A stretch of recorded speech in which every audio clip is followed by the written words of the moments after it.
솔로몬 왕이 예루살렘의 성전을 건축하고 번제를 드렸습니다.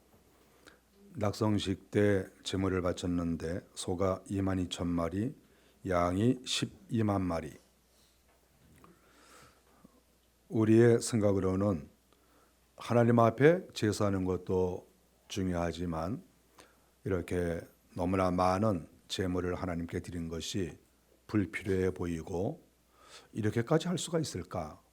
꼭 이렇게 해야 된다는 말인가? 이런 마음을 가질 수가 있는데 하나님께서는 솔로몬에게 나한테 바치는 이 제물이 너무나 많다 이렇게 말씀하지 않으시고 그 많은 제물을 다 하나님께서 받으셨다 이렇게 말하고 있습니다. 제사장들이 나팔을 불고 백성들도 그 제물이 타서 그 연기가 하늘나라에 올라가는 것을 다 지켜보았습니다. 7일 동안 절기를 지켰는데 낙성식을 지키면서 또 8일째 되는 날에 성회를 열고 또 7일간 또 하나님께 절기를 지켰습니다. 그래서 총 14일을 지켰습니다. 하나님 앞에 하루 종일 제사하는 것도 쉬운 것이 아닌데 14일 동안이나 아침부터 저녁까지 계속해서 제물을 태우고 제사를 드렸다는 것은 우리가 생각할 때 불필요하고 뭐 그럴 필요까지 있을까 이렇게 생각할지 모르지만 하나님께서 그 모든 제사와 또 14일이나 되는 그 모든 날까지도 하나님이 다 바르셨다 이렇게 우리는 말할 수 있습니다. 낙성식에서 하나님께 제사할 때 우리가 성경 1절에 보면 하늘에서 불이 내려왔습니다. 사람이 불을 붙인 것이 아니고 하늘에서 불이 내려왔어요. 땅에서 사람이 양과 소를 바치는데 하늘에서 불이 내려와요. 하늘과 땅이 서로 연결되어 있다고 하는 것을 가르쳐 주고 있습니다. 하나님께서는 이렇게 땅과 하늘이 분리된 것이 아니고 저 하늘이라고 하는 것과 땅이라고 하는 것은 분리되어 있는 것 같지만 또 항상 연결되어 있는 저 하늘의 보좌와 성전에 있는 그 지성소가 분리되어 있는 것 같지만 하늘에 있는 보좌, 땅에 있는 지성소 이게 분리되어 있는 것 같지만 또 항상 이것이 하나가 되는 하늘과 땅이 항상 하나가 되는 그런 모습을 하나님께서 항상 이스라엘에게 보여주셨다 이렇게 말할 수 있습니다. 솔로몬이 여호와의 전을 다 건축하고 그리고 왕궁까지 다 건축을 했습니다. 20년 걸려서 모든 것이 마무리가 됐습니다. 어느 날 하나님께서 나타나셨어요. 이때가 솔로몬이 왕이 돼서 4년째 될 때부터 성전 건축을 시작을 했으니까 결국 이때는 왕이 된 지 약 24년이 지났다고 생각합니다. 성전도 다 짓고 왕궁도 다 이제 건축하고 왕이 된 지 24년째 되는 가장 왕성하고 전성기라고 볼 수 있죠. 바로 이러한 때 어느 날 밤에 하나님께서 솔로몬에게 나타나셨습니다. 그리고 축복과 저주의 언약을 하나님께서 일방적으로 하셨습니다. 하나님께서 네가 이렇게 하면 내가 너에게 복을 줄 것이고 네가 이렇게 하면 내가 진노할 것이다. 만일에 진노를 했다 할지라도 네가 나한테 이렇게 하면 다시 복을 내려주실 것이다. 또 역으로 말해서 내가 너에게 복을 주었을지라도 네가 이렇게 하면 내가 다시 진노할 수도 있다. 하나님이 하시는 일을 보면 하늘과 땅도 밀접하게 서로 연결이 되어 있고 하나님께서 내리시는 축복과 진노도 끊임없이 서로 교차하고 연결되어 있다는 것을 성경이 가르쳐주고 있어요. 한번 하나님이 축복하시면 그 축복이 영원히 유지되는 것이 아니고 어느 때는 진도가 임할 수 있다는 거예요. 어느 때 하나님이 진노를 하셨는데 이 진노도 어느 때에는 축복으로 바뀔 수도 있다는 것이죠. 이것이 하나님께서 솔로몬에게 하시는 그 말씀의 내용이라고 말할 수 있습니다. 하나님께서 솔로몬에게 하시는 말씀이 네가 이제 이 나라를 다스려 나아갈 때에 너에게 문제가 있을 수가 있다. 그랬을 때 너는 이 문제를 잘 풀어갔으면 좋겠다. 하나님께서 이렇게 말씀을 하셨습니다. 13절에 보니까 내가 비를 내리지 않을 때, 하나님께서 하나님의 나라를 통치해 나가시는데 하나님이 어느 때는 비를 내리시지 않을 때도 있다는 거죠. 이스라엘 나라는 저수지가 거의 없죠. 이스라엘 나라는 적절한 때 비가 딱 내려오고 멈춰줘야 돼요. 시기가 딱딱 맞아야 돼요. 비가 내려올 때 비가 내리지 아니하면 저수지에서 물을 끌어다가 농사를 할 수가 없어요. 저수지가 이게 되질 않거든요. 그러니까 정말 농사를 하는 사람들이 날마다 하나님을 바라봐야 돼요. 한순간도 놓치지 않고. 만일에 3일, 4일, 5일 비가 와야 되는데 오지 않으면 농작물 그거 다 타버리거나 또는 씨를 뿌릴 수가 없죠. 하나님이 이스라엘 땅을 그렇게 만들어 놓으셨어요. 매일같이 하나님을 바라보게끔, 여유가 없게, 날마다 긴장하게, 이것이 하나님이 하시는 뜻이에요. 이스라엘 사람들은 긴장하지 않을 수가 없어요. 늘 하나님을 바라보고 하나님께서 비를 내려주시고 서리를 내려주시고 어쨌든 하나님이 함께 하시지 않으면 안 되는 그런 구조를 하나님께서 만들어 놓으신 거예요. 그러니까 하나님이 커다란 무기를 이제 들고 계시는 것이죠. 그래서 오늘 본문에서도 내가 비를 내리지 않을 때, 하나님이 왜 비를 주시지 않겠습니까? 하나님 무슨 이유가 있으니까 하늘에서부터 공급을 안 해주시겠다는 거 아닙니까? 원래 이스라엘은 모든 공급을 하나님께 받는 거예요. 이 땅에 살고 있지만 실질적으로는 공급을 하늘에서 받고 있다. 왜냐하면 하나님께서 통치하시고 하나님께서 다스리시니까. 하나님이 비를 주시기도 하고 비를 내리시지 않기도 하는 거예요. 이 모든 권한이 하나님의 손에 있는 거예요. 그래서 하나님은 당당하게 솔로몬에게 내가 비를 내리지 않을 때, 비라고 하는 것이 우리 생각에는 자연현상이라고 생각할지 모르지만 믿음 없는 사람은 그 비야 올 수도 있고 오지 않을 수도 있다 이렇게 생각할지 모르지만 하나님께서는 분명히 내가 비를 내리지 않을 때, 아니할 때, 내가 비를 안 줄 때 이 비를 주고 주시지 않는 이가 하나님이라는 것을 말씀을 하고 있습니다. 하나님이 왜 비를 내려주지 않습니까? 땅이 죄를 지으면 비를 내리시지 않는다는 거죠. 땅이 죄를 지으면. 그러면 땅이 어떻게 죄를 짓습니까? 땅도 죄를 짓죠. 그것은 이 땅에서 거하는 사람들이 죄를 지으면 땅도 죄를 짓는 거예요. 땅이라고 하는 것은 하나님께서 사람에게 맡기셨어요. 너희들이 땅을 정복하라. 땅을 차지하라. 그러니까 결국 땅을 관리하는 책임을 사람이 맡았어요. 내가 관리하는 거예요. 땅을. 땅이 기업이에요. 그런데 인간이 죄를 범했다? 하나님하고 사이가 나빠졌다?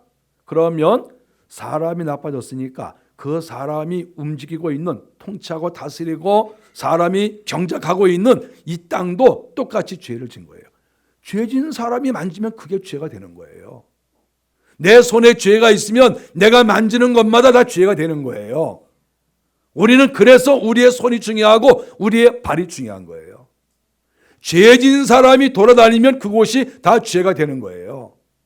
죄 진 사람이 무슨 일을 행하면 그곳이 죄를 짓는 그러한 존재가 되는 거예요. 이것이 하나님께서 내려주신, 하나님이 말씀해 주시는 영적 원리다. 이 땅을 운행해 나가는 그러한 방법이다. 이것을 하나님께서 가르쳐 주고 계시는 겁니다. 하나님께서 하늘에서 통치를 하셔서 이 땅을 옥토로 만들 수도 있고 이 땅을 광야로 만들 수도 있는 것이죠. 사막으로 만들 수도 있습니다. 그 모든 권한이 다 하나님께 있다. 이렇게 말씀을 하시는 겁니다. 이 땅이라고 하는 것은 정말 소중하지 않습니까? 하나님께서 솔로몬에게 내가 땅에 비를 내리지 않겠다 하는 이 말은 땅이 그만큼 중요하다는 것이죠. 내가 가장 중요한 것을 뺏어버리겠다. 이렇게 말씀하시는 거예요. 땅이라고 하는 것은 사실 이 땅이 숨을 쉬고 이 땅에는 에너지도 있고 땅에는 영양도 있고 또 우리 인간의 삶의 터전도 됩니다. 땅이라고 하는 것은 하나님이 만드신 것이고 천국을 모델로 해서 만든 거죠. 이 땅이. 천국에도 땅이 있죠. 우리가 잘 알지 못하는 영적 땅이 있는 거예요. 그 땅을 모델로 해서 하나님께서 이 땅을 만드신 거예요. 하늘나라에서 나타나는 그런 모든 역사가 이 땅에서도 나타날 수 있어요. 그래서 하나님께서는 이 땅을 소중하게 생각합니다. 사람을 여기에서 걸어다니게 하시고 이 땅 위에 걸어다니게 하시고 땅에서 식물이 나면 그 식물을 먹고 사람이 생명을 유지하게 하시고 너무 신기하지 않습니까? 이 땅이라고 하는 것은 어마어마한 생명체와 같다 이렇게 말할 수가 있습니다. 그런데 하나님께서 비를 내리지 않으셔서 이 땅을 완전히 망가뜨리시겠다. 내가 너희들을 죽이는 거나 땅을 죽이는 거나 마찬가지다. 이렇게 하나님이 말씀을 하십니다. 솔로몬에게 또 하시는 말씀이 메뚜기들이 토산을 먹을 때 이렇게 또 말씀을 하세요. 토산, 사람이 농사 지은 거 아닙니까? 사람이 농사를 왜 짓습니까? 사람이 먹으려고 농사를 짓죠. 내가 먹으려고, 사람이 먹으려고, 내 자식 먹으라고 농사를 짓는데 이 농산물을 메뚜기가 오는 거예요. 메뚜기는 조그만 것 같지만 떼어로 몰려다니고 갑자기 날아오죠. 어느 날 갑자기 내가 먹으려는 그 농산물, 그 양식, 내가 먹고 내 자식이 먹고 우리 이웃이 먹으려고 농사를 졌는데 아니 갑자기 메뚜기들이 초청도 하지 않았는데 다 날아와서 그것을 다 갉아먹을 때가 있다. 이렇게 하나님께서 말씀을 하시는 것이죠. 사람이 먹고 생명을 유지해야 되는 그 귀한 것을 도적이 와서 먹는다는 거죠. 얼마나 충격적이고 놀라운 일입니까? 강제로 빼앗기는 것이죠. 강제로 내 생명을 빼앗기는 거나 마찬가지예요. 이런 일이 솔로몬에게 있을 수 있다. 하나님이 이렇게 말씀하십니다. 아까도 말씀을 드렸지만 솔로몬이 이때 최전성기예요. 성전 짓고 왕궁도 13년에 걸쳐서 어마어마하게 짓고 수많은 사람들이 영광을 올려주고 정말 당신 대단하다. 수많은 사람들이 그 땅에 몰려오고 재산이 넘쳐나고 수많은 사람들이 박수를 치는 바로 그러한 상황 아닙니까? 근데 그 바로 최전성기 그 시간에 하나님께서는 솔로몬에게 경고를 하고 있다 하는 것을 말씀합니다. 13절에서는 전염병이 돌 때에, 전염병은 무서운 거죠. 개인이 병에 걸려서 죽는 것도 사실은 너무나 마음이 아픈 일이죠. 우리가 한 사람의 생명이 얼마나 소중합니까? 정말 우리 생명 소중해요. 한 사람, 두 사람 떠나도 너무나 가슴이 아픈데 전염병이 돌면 수많은 사람들, 우리가 사랑하는 사람들, 존귀한 사람들, 아까운 사람들이 그냥 죽는 거죠. 성경에 그런 이야기가 많이 나오지 않습니까? 전염병에 걸려서 몇만 명, 몇십만 명이 죽어요. 어처구니가 없는 일이죠. 이거는 우리가 상상하기도 싫은 끔찍한 일이 아니겠습니까? 그러한 일이 있을 수 있다. 실제 이스라엘 나라에 그런 일이 나중에 나타났습니다. 토지의 소산도 먹지 못하고 전염병이 돈다. 그러면 인간은 다시 흙 속으로 들어가는 거예요. 죽는다는 것이죠. 너희들이 이 땅 위를 밟고 다닐 그럴 수준이 아니다. 너희들은 땅 위를 밟고 다닐 자격이 없다. 그러니까 너희들은 다시 땅 속으로 들어가라. 이런 말씀인 거예요. 땅을 밟고 다니는 자격이 있는 거예요. 하나님께서 너희들은 땅을 정복하고 땅을 밟고 다니고 땅에서 농사를 지어라. 이런 축복된 말씀도 있는 반면에 너희들은 죽어라. 땅 속으로 들어가. 땅이라고 하는 것이 그렇게 귀한데 땅 위에 있느냐 땅 아래에 있느냐가 굉장히 중요한 것이죠. 우리가 땅 위에 있느냐 땅 아래에 있느냐 땅 속에 있느냐 땅 위에 있다는 것은 하나님이 은혜를 주신다는 뜻이고 땅 속에 들어간다는 것은 하나님께서 진노하신다는 그러한 의미가 되는 것이죠. 내가 땅을 밟고 다니느냐? 그렇지 않으면 내가 땅에게 함몰되느냐? 땅에게 지느냐? 이런 영적 의미도 여기에 담겨져 있어요. 우리는 땅을 다스리는 것이죠. 우리가 땅에게 져서 되겠습니까? 하나님께서 흙을 지으셨습니다. 우리는 참 묘한 것이 하나님께서 이 땅을 지으시고 이렇게 소중하게 이 땅을 운영하세요. 그런데 농산물도 땅에서 나와요. 사람도 땅에서 나왔어요. 하나님께서 흙으로 사람을 짓지 않았습니까? 우리가 일종의 우리는 농산물하고도 똑같아요. 우리가 땅에서 나왔잖아요. 하나님이 흙으로 사람을 만드시고 그 속에 생기를 부어 놓으셨어요. 우리의 영혼은 하늘에서 왔고 우리의 육신은 땅에서 왔어요.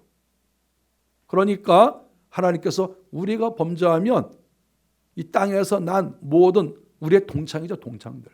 이것들도 한꺼번에 하나님께서 다 쓸어버리시는 거예요. 인간이 죄를 지면 농산물까지도 하나님께서 다 없애버리신다. 농산물도 없애버리시고 사람도 전염병에 걸려서 죽여버리고.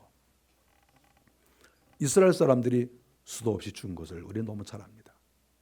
우리는 지난 2000년 동안에 하나님을 믿는 나라에서도 많은 사람이 죽었어요.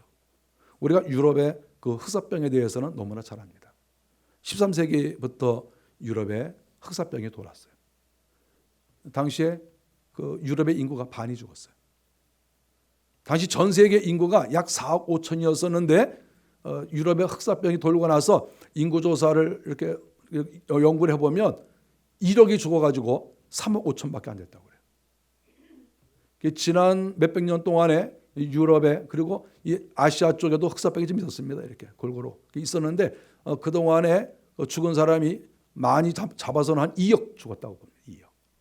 흑사병으로. 그냥 병이 돌았는데 얼굴이 새까매져서 죽은 거예요.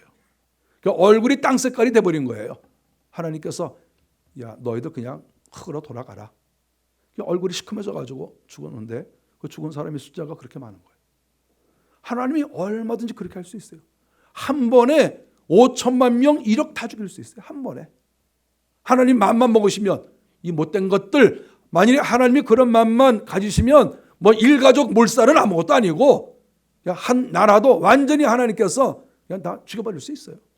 아니 뭐 지난 역사가 가르쳐주자면 역사가 유럽에 1억 이상이 죽었다는 거예요. 1억 이상이. 지난 몇백 년 동안에.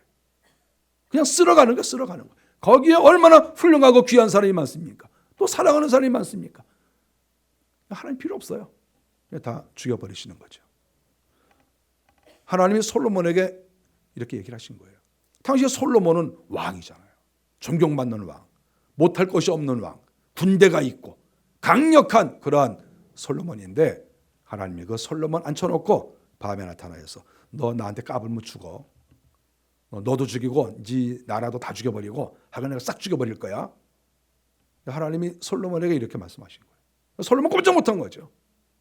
자기가 아무리 재산이 많아도 그 위대한 건축물을 다 이렇게 만들어놨어도 자기를 따르는 사람들이 그렇게 많이 있어도 하나님께서 까불지 마. 너 까불면 내가 한 방에 죽여버릴 거야.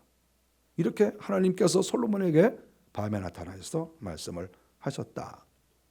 이렇게 우리는 말씀을 통해서 봅니다. 하나님께서 이렇게 말씀하시고 이제 솔로몬에게 피할 길을 가르쳐 주셨습니다.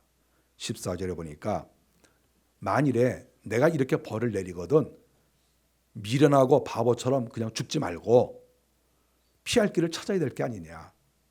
하나님은 다 또 가르쳐 주세요. 이렇게. 피할 길을. 그럼 뭐가 어떻게 해야 피할 길이 생기는 것이냐? 이제 그것을 가르쳐 주시는데 14절에 보니까 백성이 악한 길에서 떠나 스스로 낮추고 그러니까 만일에 하나님께서 비를 내리시질 않아서 가물게 되었다. 또는 농작물을 메뚜기가 다 먹었다. 또 전염병에 걸려서 수천 명 수만 명이 죽어가고 있다. 그럴 때 가만히 미련하게 당하지만 말고 부모가 때린다고 무조건 나를 죽여라 그러고 맞지 말고 어떻게 좀 얘기를 해보라는 거죠. 하나님이 가르쳐 주시는 거예요. 다 이렇게. 그 부모는 자식들한테도 이렇게 맞는 법도 가르쳐 줘야 돼요. 부모가 화났을 때, 또 부모가 때릴 때, 그거 가르쳐 줘야 되는 거예요, 다. 그래서 다 가르쳐 줬어요. 이렇게.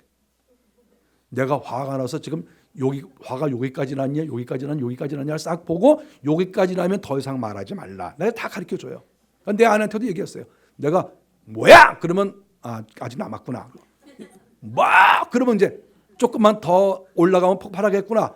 완전히 이제 눈이 약간 이상해지면 이제 그러면 거기까지 가면 이제 그 다음에는 이제 딱 수그러들고 가만히 있으면 이제 이렇게 가라앉거든요. 근데 이제 미련한 사람들은 여기까지 올라가는데도 한마디 더 해. 그러면 이게 날아가는 거야. 그런 바보 같은 사람들이 다 이렇게 있는 거예요. 또 어떤 사람은 부모가 때리면 잘못했어요. 그러면 뭐 이렇게 한번 잘못했다고 될 것 같아. 그러면 또 진짜 잘못했어요. 다리만 붙잡고 잘못했어요. 그러면 때리겠어요? 몇 번 때리다가 이렇게 뭐 놓고 그래 알았어. 다음에 이제 잘해라. 그러면 되는데 죽이려면 죽여라. 그리고 계속 이렇게 맞으면 그런 바보가 어디 있어요? 저는 이렇게 가만히 보면 우리 형제들 중에서도 끝까지 맞는 사람이 있어요. 끝까지. 우리 어머니가 때리다가 요새 못 때리지만 옛날에 때렸어요. 때리다가 우리 어머니가 나중엔 그래요. 야 제발 도망 좀 가라. 아니 때리는데 계속 죽이려면 죽이라.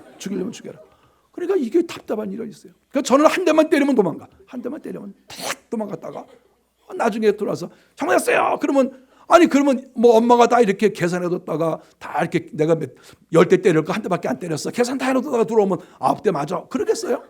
그냥 그걸로 끝난 거지. 하나님께서 이렇게 자세하게 다 가르쳐 준 거예요. 내가 화가 나가지고 내가 진노하더라도 그냥 무조건 맞지만 말고 이렇게 하면 너희가 지금 지혜롭게 한번 해봐라. 그게 뭡니까?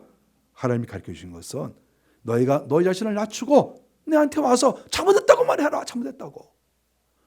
뭐 하나님께서 무슨 재물을 많이 갖다 바치라고 뭐 그랬습니까? 잘못했다고만 잘하는 게 잘못했다고. 내가 잘못했습니다. 우상을 섬겼으면 우상 섬기고 잘못했습니다. 우리가 교만했으면 교만한 거 잘못했습니다. 우리가 기도하지 못했으면 기도 못한 거 회개합니다. 잘못한 것만 얘기하려는 거예요. 그러면 하나님께서 내가 널 용서하겠다. 14절에 기도하며 하나님의 얼굴을 찾으면 하나님의 얼굴을 찾는 거예요.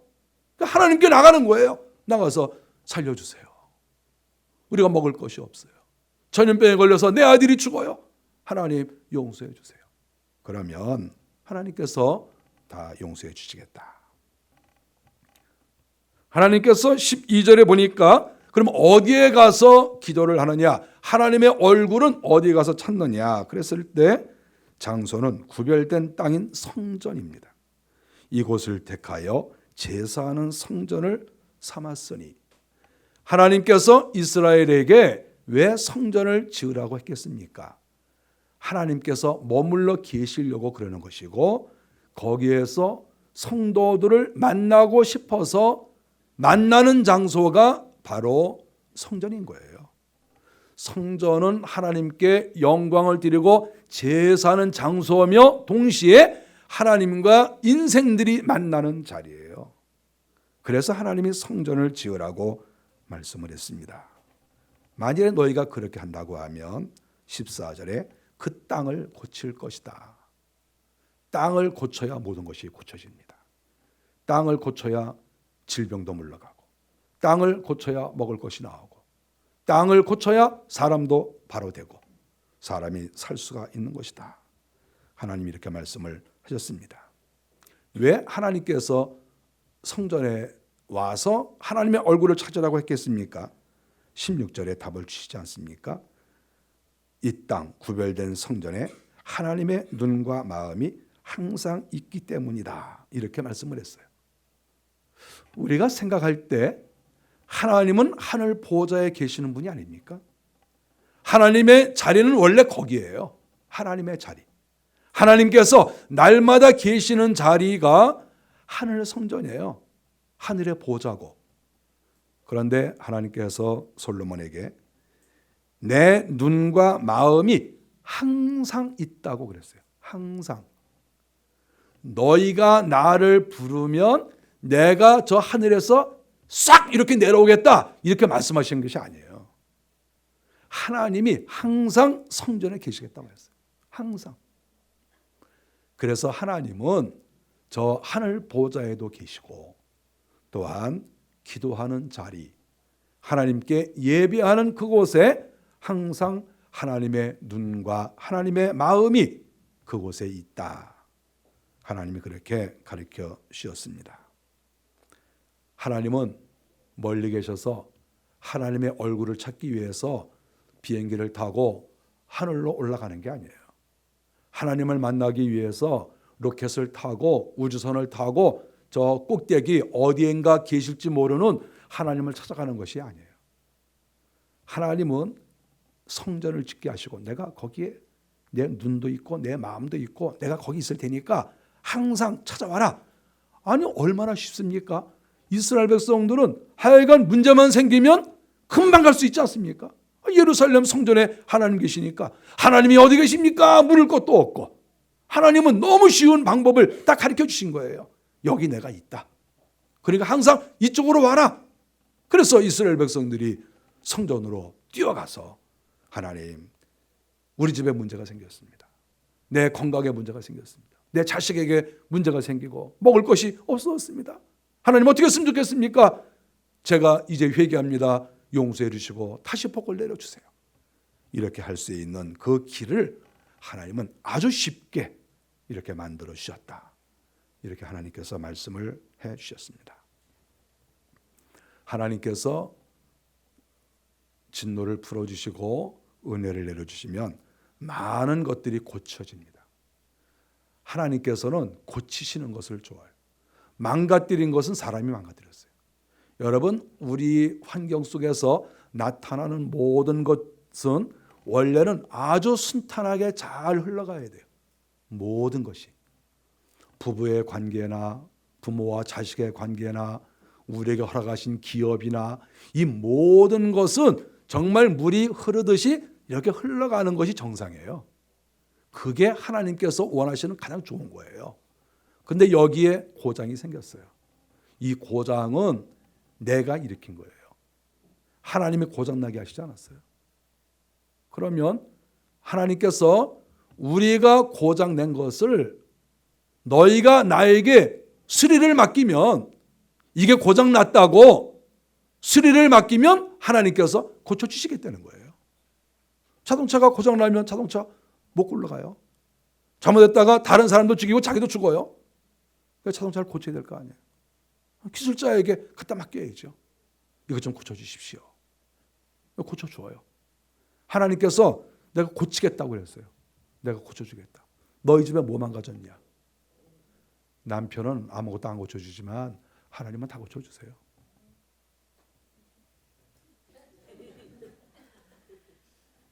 하나님은 다 하세요. 하나님이. 아니 하나님께서 내가 고쳐주겠다고 하지 않았습니까? 내가 고쳐주겠다. 뭐가 망가졌는데? 네 건강이 망가졌냐? 너의 기업이 망가졌냐? 먹는 것에 문제가 생겼냐? 부부간에 문제가 생겼냐? 너의 자녀들이 어떻게 뭐가 잘못됐냐? 걱정하지 말고 나한테 와. 나한테 오면 내가 그거 고쳐줄게. 하나님께서 고치시겠다고 말씀을 했어요. 그러니까 하나님께 나아가면 우리는 이 직업이 고쳐져요. 직업이. 우리의 기업이 고쳐지고. 창세기 40장 13절 21절에 보면 바로의 술 맡은 관원장이 오해를 받아가지고 감옥에 들어갔어요.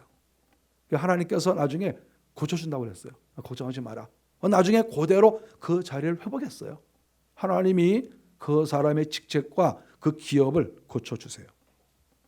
사무엘하 9장 7절에 보니까 사울의 그 땅을 다 빼앗겨 있었습니다. 그런데 다윗이 그 손자에게 그 무비보셋에게 땅을 다 돌려줬어요. 그러니까 빼앗겼었는데 다윗을 만나니까 다윗이 그 어마어마한 땅을 돌려준 거예요. 잃어버린 것을 찾게 되는 것이죠. 열왕기하 13장 25절에 보면 이스라엘 백성들이 전쟁에서 져서 성읍을 빼앗겼습니다. 그러나 나중에 그 성읍을 다시 찾아옵니다. 땅도 찾아오고 사람도 다시 돌아오고 건강도 하나님이 치료를 하세요. 히스기야 왕이 병들어 죽게 됐을 때 이사야 선지자가 무화과 열매를 그것을 그 부위에 올려놨어요. 무화과 반죽을 올려놓으니까 그 병이 났어요. 선지자가 올려놨더니. 하나님께서는 우리의 기업, 우리의 어떤 그 땅, 우리의 건강, 이 모든 것들 하나님이 다 고치세요. 내가 고쳐주겠다 그랬으니까. 우리가 정말 중요한 것은 우리의 마음이에요. 마음. 눈에 보이는 거 다 중요해요. 밭도 중요하고 건강도 중요하고 직업도 중요하고 기업도 중요하고 다 중요한데 정말 중요한 것은 우리 마음이고 우리의 영혼이에요. 영혼이 병든 사람이 너무 많아요. 영혼이 병들고 마음이 병들고 이 마음이 시커매지고 이런 사람들이 너무 많아요. 여러분이 가난한 사람보다 마음에 병든 사람이 더 안타까워요. 여기에 병이 걸리면 기쁨이 사라지고 하나님을 바라볼 마음도 없고 이 땅이 재미가 없고 다 그렇습니다. 사람 사는 게 재미가 없다 그러시는 분들의 거의 90% 이상은 여기가 재미가 없어요. 여기가 재미가 없어가지고 인생이 재미가 없는 거예요. 하나님께서는 우리의 영혼까지 고치신다고 말씀하셨어요. 사람의 눈에는 잘 안 보이지만 가장 많은 병을 갖고 있는 가장 심각한 병, 그것이 영혼의 병이고 마음의 병이에요. 이 가운데 마음의 병이 있는 분이 있을 수 있죠. 영혼의 병이 있는 분 있을 수 있죠. 우리 그거 치료해야 돼요.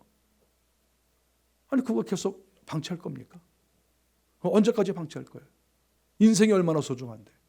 이 소중한 인생 하나님 앞에 치료를 다 받고 무엇보다도 내 영혼의 치료를 받고 내 마음의 치료를 받고 내가 이 깨끗해져서 하나님을 여기에 모시고 웃으면서 감사하고 기뻐하고 하나님 찬양하고 아니 그리고 인생 사는 것이 하나님이 가장 기뻐하시는 것이라고 말하지 않았습니까? 우리가 그런 회복이 있어야 되고 하나님께서 고치신다고 말씀하셨을 때 저를 고쳐주십시오. 이렇게 주님 앞에 겸손하게 나가는 것이 우리의 삶의 당연한 방법이고 길이다. 이렇게 말할 수 있습니다. 주님이 이 땅에 계셨을 때 주님에게 찾아온 사람이 한 명도 그냥 간 사람은 없습니다. 주님이 다 그들을 고쳐주셨습니다. 어떤 고장이 났을지라도 다 주께서 해결해 주셨습니다. 지금도 마찬가지입니다.